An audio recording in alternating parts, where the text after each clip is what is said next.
தாங்க முடியல. ஆமா, தூத்துக்குடியில பாத்தீங்களா ஒரு பொம்பளை பிள்ளை மண்டையில அடிச்சு கீழே போட்டுட்டு அவளுக்கு பேரை பாருங்க, மாவீரன் முனீஸ்வரனா, தர்ம முனீஸ்வரன். கேவலமா இருக்கு கோயில் சாமி பேரை வச்சுக்கிட்டு.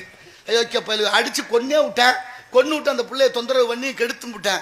மேற்கண்டு 12 நாள்ல காவல்துறை அதிகாரி பிடிச்சு விட்டாங்க. கெட்டிக்கார 14 நாள் இருக்கட்டும், பரவாயில்ல, பெரிய விஷயம் இல்லையா, சாதனை இல்ல. 14 நாள்கள்ல பிடித்து விட்டார்கள் காவல்துறையினர்.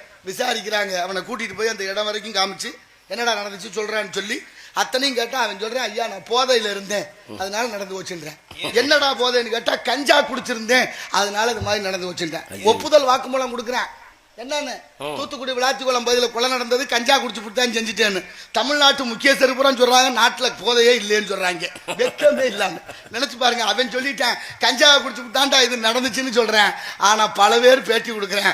நாட்டுல சுகாதாரத்துறை மட்டும் இல்ல, எல்லாம் சுத்தமா இருக்கு, நல்லா அழகா இருக்கு, ஒன்னும் போதை வைக்கலாம் கிடையாது. ஏற்கனவே கிளவிய கொண்டுவேன், எதையா கிளவிய கூட விட்டு வைக்கிறான். இல்ல நாட்டுல என்ன நடக்குதுன்னே ஒண்ணுமே புரியும். அது உண்மைதான்.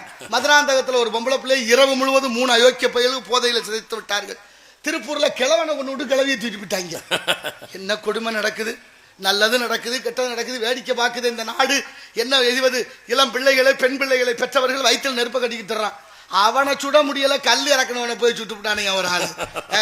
பொண்ணை கெடுத்து கொண்டு விட்டு கஞ்சாவில குடிச்சேன்ற அவனை சுட்டுருக்கணும். ஆண்மை அதான் சரியா இருக்கும்.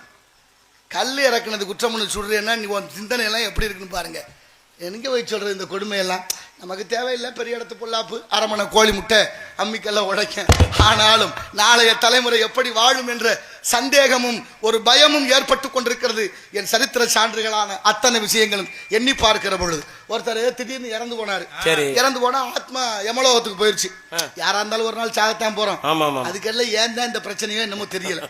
கண்ணதாசன் போய் ஒருத்தர் கேட்கிறாரு, ஐயா கடவுள் இருக்காரா, கடவுள் என்ன பண்றாருன்னு கேட்டிருக்கேன். ஒருத்தன் போய் கண்ணதாசன் சொன்னாராம், பூச்சியத்துக்குள்ளே ராச்சியத்தை ஆண்டு கொண்டு புரியாமலே இருப்பான் ஒருவன், அவனை புரிந்து கொண்டால் அவன் தான் இறைவன். போனவன் சொன்னா லேசா குழம்பிருந்தேன், இப்படி சுத்தமா குழப்பறியலேன்னு.